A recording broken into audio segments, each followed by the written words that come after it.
reflection, pondering, journaling, all of these things are just tools in our toolbox to help us manage the complexities of life, which is really what Stoicism aims to do.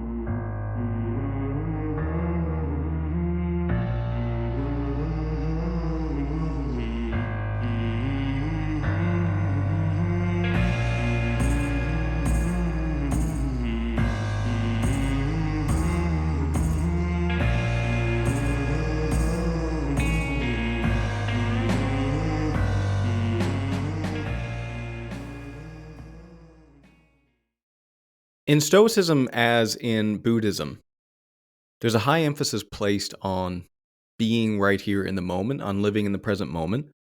The Buddhists are probably more famous for popularizing this idea of living in the present moment, but the Stoics had the same thoughts on it, maybe through a slightly different perspective, but they believed and thought that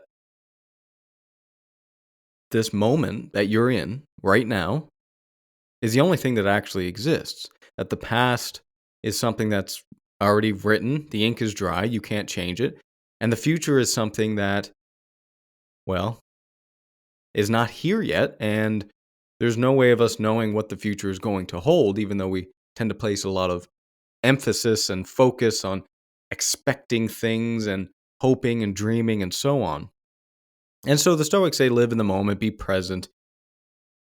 But they also say, which seems like in some sense a contradiction, but they also say that you should take time throughout your day, every day, to ponder and to reflect on yourself, on your life, on how you've reacted to certain situations, and how you might be able to do things a little bit differently, perhaps.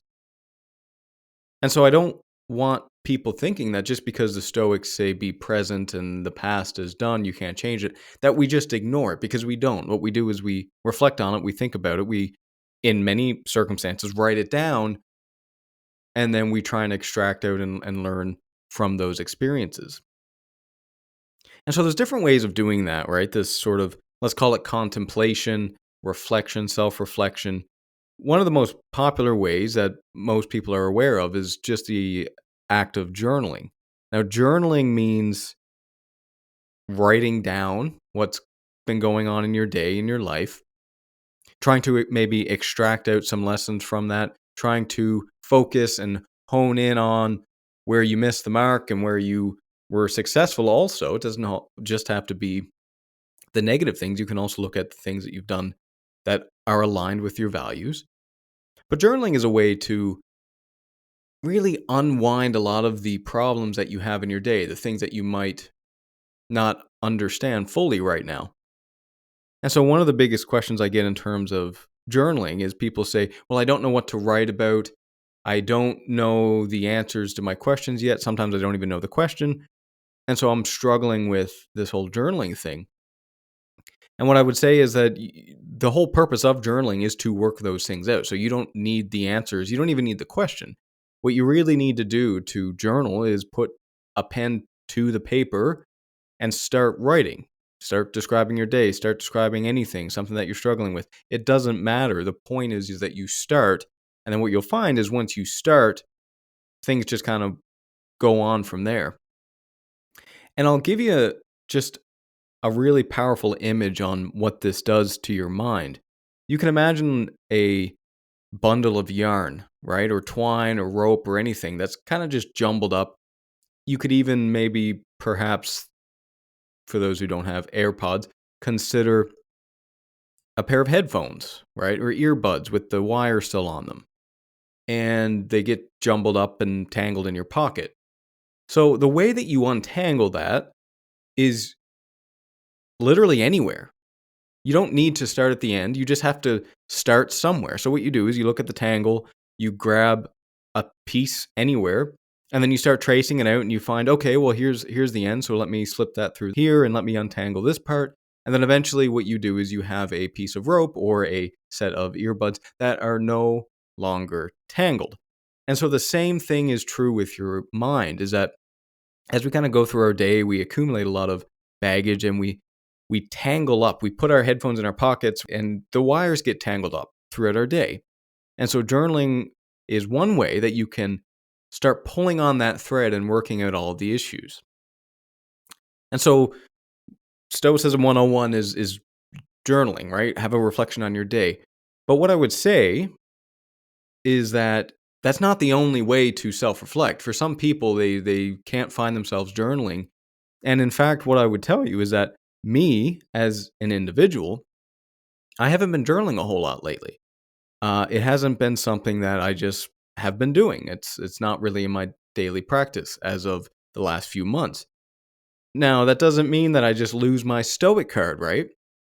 The Stoics obviously say journaling is a great way of doing that, but it's not the only way of doing that. And another way of processing your day and going through things is through contemplation, is through pondering, thinking about it. And so, what you're doing when you're thinking about something is the same thing as you're doing when you're journaling. Journaling is a little bit simpler. It's kind of like being on a bicycle with training wheels. It's easier for you to work things out when you're writing them down because as you're writing them down, you have to structure them in your mind. You have to structure a sentence, you have to select which words to use, you have to structure a paragraph. And so you're inherently trying to be organized in how you're doing this. Whereas sometimes when you get caught in thinking too much, there's just so much happening at one time. Your mind's thinking about X and then it goes to Y and then it goes to Z. And you're just kind of in this big jumble.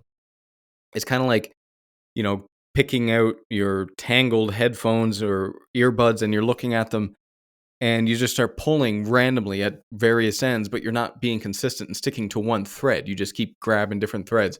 And what you'll find very quickly is that you're not actually making any progress. And so I would say that journaling is a great way to process things in a form that's kind of guided in the sense that once you start, it seems to just go real simple from there. Hey there. Let me thank you for being a listener to this ad-free podcast. If you enjoy the podcast, there are a few things you can do to help me out. A 5-star review on Spotify or wherever you're listening to this really does help, and it's free. You can also sign up for my Substack newsletter or Patreon.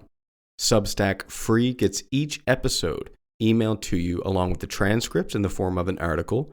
You'll also get access to my live talks, followed by a Q&A afterward.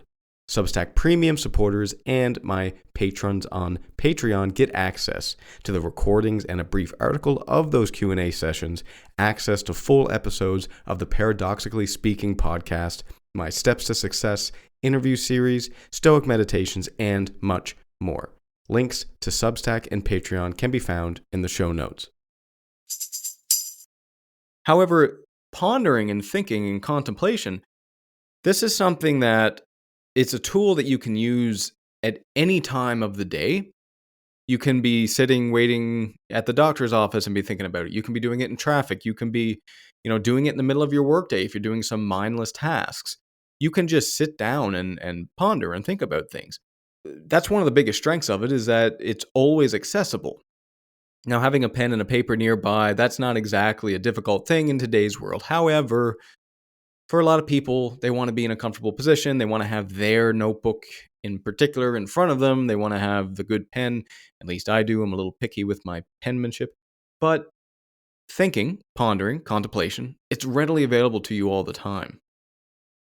And so this is a very powerful tool that we don't often talk about in Stoicism, but you'll find that like Marcus Aurelius, Seneca, Epictetus, they all talk about just this idea of reflecting and pondering and thinking and taking time to remove distractions and sit with yourself. And so that really brings me to the practical part of this episode, which is like, how do you make time for that throughout your day? Obviously, because it's easily accessible, you should be able to find some time throughout the day to do this. But life gets really busy sometimes, and it's not always easy and simple for us to carve out space to just think and be. And another reason that this is particularly difficult is that we all have our cell phones by us all the time. We're staring at screens, we're staring at our laptops, our work computers, we're staring at our iPhone screens, and then we go home and we watch TV. And so we're always kind of bombarded by media and distractions. And so perhaps the first step is to just remove distractions. Just to remove distractions. Turn off the podcast you're listening to. Well, maybe wait a few minutes because I'm this isn't going to be a long episode. So finish this episode. But turn off the podcast you're listening to. Stop reading even if you're reading. Turn off your phone for a few minutes. Get away. Just turn off distractions if you find yourself struggling with that. Now, if you're a person that doesn't have to be looking at their phone all the time and you can have it just sitting there on the desk by you and you can sit down and think, okay, keep it there. But if you're someone who really struggles and you're always finding yourself impulsively grabbing your phone, just take some time to get away from it. And so step number 1 is just to remove distractions. And then step number 2 is something that's really hard,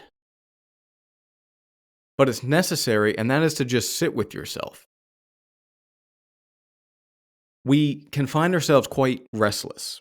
Again, the grabbing the cell phone thing, having distractions to us, but also just being able to sit with ourselves and not have any expectations of ourselves other than just to be. And now that alone is a very difficult thing for a lot of us because we're driven by improving the world. I mean, we are Stoics after all. We're driven by social desires, by wanting to go out and meet with people and be with people and talk with people and engage in the world pro-socially. And all of that is very Stoic. What's also very Stoic is taking time to sit with yourself and not over expecting on what you should be doing right now. It's okay to take some time to just ponder and think. I can tell you that I think a lot of our problems in terms of how we're thinking about the world and when we just feel kind of riled up and, life just feels messy when we're in these situations. I think a lot of that can be mitigated. A lot of the problems from that can be mitigated by just taking time to sit with yourself and just be. Just be. And that's, again, extremely difficult. But just accept that maybe I can actually just take some time to be with myself right now and start to think and just ponder and contemplate. And I don't need to be doing anything else other than this right now. And so remove distractions, take time, and accept that it's okay to just be right now. It's okay to just contemplate. And the third thing I would say is that you have to be focused. Of course, you have to be focused because pondering and thinking can get out of hand too, right? You could be pondering about the future. You can be pondering about, expectations and what I should be doing to myself. Like there's lots of things you can be thinking about. You can be thinking about things that aren't so Stoic. And so you have to be somewhat focused in terms of the threads that you're pulling on. But as long as you're doing that in a productive manner from a Stoic perspective, it really doesn't matter. You don't even need to set that many expectations on yourself for that. So let's say you are a little bothered by something, you just kind of feel restless today. You can sit with yourself and just start thinking about what happened that day. You can reflect on something that you might have heard or said or done that you're just not sitting right with. And then you start pulling at it. You start picking it apart. Maybe you start thinking about the dichotomy of control and how it applied to that particular situation. Maybe you start thinking about the expectations that you're having on yourself. Maybe you start thinking about, well, where is this pain really originating from? And maybe where that leads is, well, it's okay to be a little bit uncomfortable with that. It's okay to be a little bit upset with that. And that's okay. That's okay. So this whole idea of thinking and pondering, it's very important, but it's a tool in the self-reflection, examined life toolbox. Let's go back to Socrates. Socrates said that we should live an examined life. Now, there's many ways to examine your life. That's what we're talking about in this episode. We're talking about journaling. We're talking about just thinking, just pondering. And that is one tool in that toolbox on the self-examined road. And so use it. Use it, but use it in a focused manner. Remember, it's about examining one's life. It's about reflecting on it. It's about trying to pick out the lessons from the chaos, to be truly honest. And it's about moving forward amicably. So leads me to the final point here I want to make, which is when you ponder, when you reflect, when you kind of feel like you're processing things, you're in the middle of processing things, and then you get near the end where you feel like, okay, that's enough. I've processed that. I'm feeling better about the situation. Then you move forward. You move forward. You get back out into the world. You reflect. You act. You engage pro-socially. You get back on the horse. So it's important to see this as not something that is taking away from your pro-social life or taking away from your stoic life. It should be seen as something that has to happen throughout your life, throughout your daily life even. Reflection, pondering, journaling, all of these things are just tools in our toolbox to help us manage the complexities of life, which is really what Stoicism aims to do. I'll end on something that many of you probably need to hear, and that is something that I've already said, but I'm going to say it again because I think it's particularly important, which is it's really okay to take some time and think. You don't have to feel guilty. You don't have to feel like you're not doing anything. You're doing a lot. You're doing enough just by sitting with yourself and thinking and pondering in a focused manner, examining your life. Remember, Stoicism encourages you to examine your life as much as it encourages you to be pro-social and to engage in the world and to work hard and to be with people and to struggle and to have conflict. So you need to do both. It's okay to do both. Enjoy it. For God's sakes, could you even enjoy it? Can you imagine being able to sit with yourself for 10 minutes, 20 minutes, and even enjoy it? Well, you can. You're allowed to. You don't have to feel bad about it.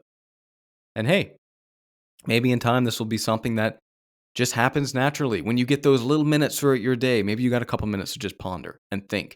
Turn off your phone, turn off distractions, and just be with yourself. It's okay. It's really okay. Examine your life, move forward amicably, and who knows, maybe you'll feel a little bit better.